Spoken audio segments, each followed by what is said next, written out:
Kita kembali lagi ke video sebelum ini tentang denominator. Denominator pada populasi seperti dikatakan si Babe adalah usia manusia tidak produktif lagi yang menjadi beban negara atau menjadi beban masyarakat. Katakanlah usia pensiunan sekitar 65 tahunan. Mereka ini adalah kaum denominator, dianggap tidak produktif lagi. Dan begini kira-kira perhitungannya. Mungkin saja usia seseorang itu 60 tahun. Uangnya ada 50 miliar. Kemudian dia melakukan investasi kepada sekelompok anak muda usia 20 tahunan untuk berbisnis digital yang kemudian meledak keuntungannya. Perhitungan orang itu bagaimana? Sang investor walaupun tua usianya tetap masuk kaum nominator karena dia adalah investor aktif.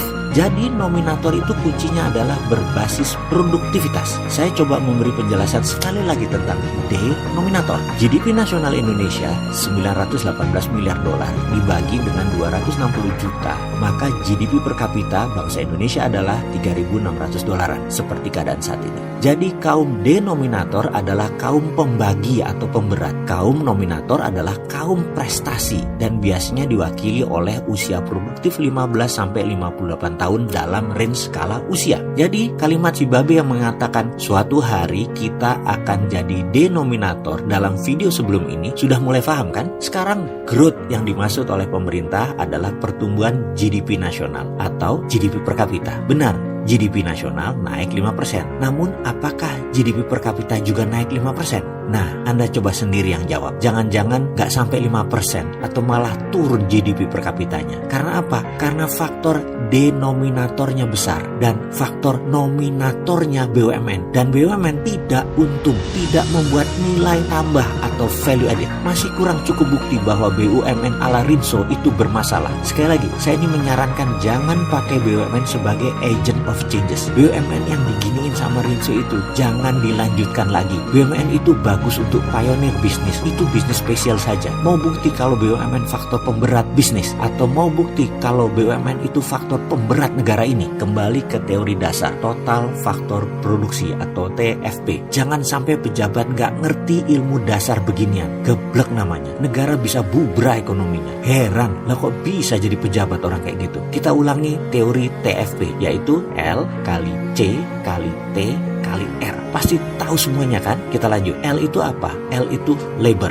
Benar, buruh, pekerja profesional adalah nominator. Jadi buruh adalah faktor nominator. Kalau buruh Cina bagaimana? Nah, boleh jujur, mereka nominator labor seharusnya, tapi buat Cina. Kenapa? Karena uang tadi 90% dibawa balik ke kampung halamannya di Tiongkok sana. Mereka nominator bagi Tiongkok. Jadi mereka bukan nominator bagi Indonesia, tapi denominator. Mau diterusin dengan C. C adalah kapital. Masuknya uang adalah nominator. Kalau masuk nggak keluar-keluar, negara langsung naik growth-nya. Dan GDP per kapitanya juga naik dengan mantap. Tapi kalau hutangan dibukukan tahun masuk investasi, ya nominator ditulisnya. Begitu uang dikembalikan plus modal plus untung dagang, ya habis deh uang di tanah air dibawa keluar. Jadi sementara memang kapital itu nominator, tapi pas untung dan keluar dari Indonesia, ya jadi denominator. Sementara faktor pembagi semakin banyak, yaitu populasi Indonesia bisa naik ke 270 juta di tahun 2020. Naik 300 juta mungkin di tahun 2030. Minus demografi tidak menjadi keuntungan, malah pemberat karena pembaginya jadi banyak. Ini bagi saya membuktikan bahwa BUMN tidak menjadi akselerator pembangunan, malah menjadi resistensi faktor atau faktor penghambat dalam growth ekonomi nasional. Karena itu, saya nggak tega meneruskan dua faktor lagi, yaitu T dan R.